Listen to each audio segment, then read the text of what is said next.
Hello and welcome to Tantrum House Studio Awesome. I'm Ryan. And I'm Katie, and today we'll be taking a look at Legends of Signum, coming to Kickstarter May 8th.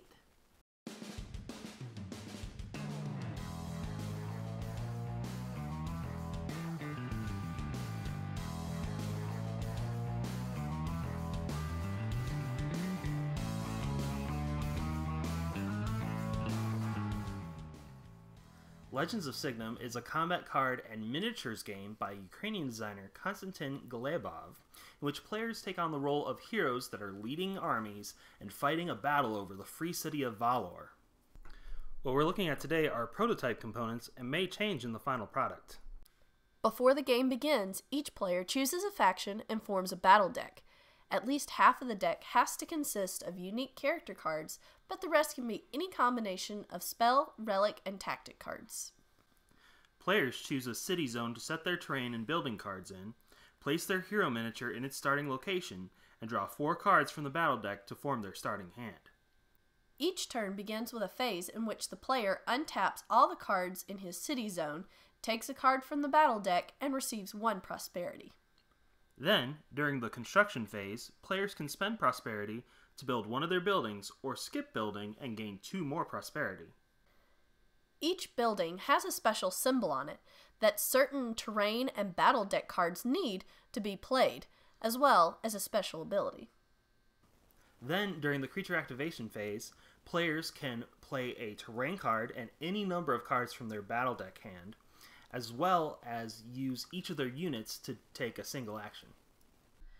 To play a terrain or battle deck card, the player must tap the corresponding building in their city zone. Each card does something different.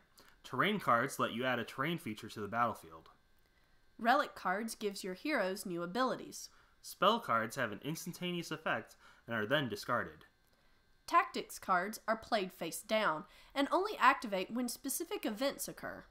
And character cards let you add a new creature's miniature to the fight. When you activate a character, they can either move up to their movement value and attack, or they can run 1 increment longer than their movement value, or they can use one of their abilities. The character abilities are the real game changers because they give characters powerful things like healing, stealth, or ranged attacks. One of the main mechanics of the game is melee combat. Players get dice from their strength value that they must allocate between attack and defense. Attack rolls try to get axes for damage, which are cancelled out by the opposing defense's rolls shields. Wounded characters only get to count their axe on shield results, so it's important to keep your creatures safe. And to win the game, you're going to need to defeat the other player's hero or be the first one to collect 51 prosperity points. I really liked the awesome minis. They're really cool, and there was like different variations you could build from. Like maybe you want this beast to have a mechanical leg or this really awesome spiky leg armor. Yeah, that was actually a really cool part of putting them together, was deciding a little bit on what you were going to put on there and how your character was going to look.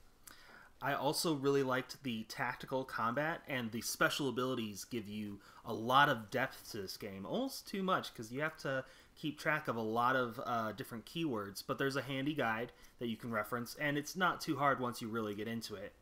I also thought it was cool that there was variations on the game in the back if you want to try a 3rd or 4th player, adding that to the mix. Yeah, I think this game was really interesting. Well, of course, super enjoyed the minis.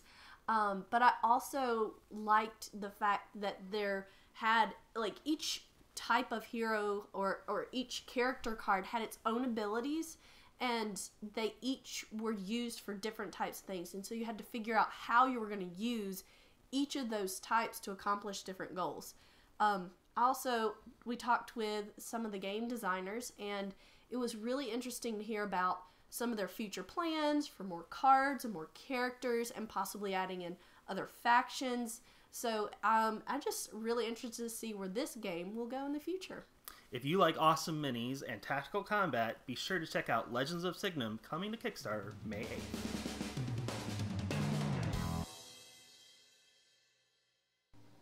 Okay. We probably could have used that if you hadn't been looking around weird. Sorry.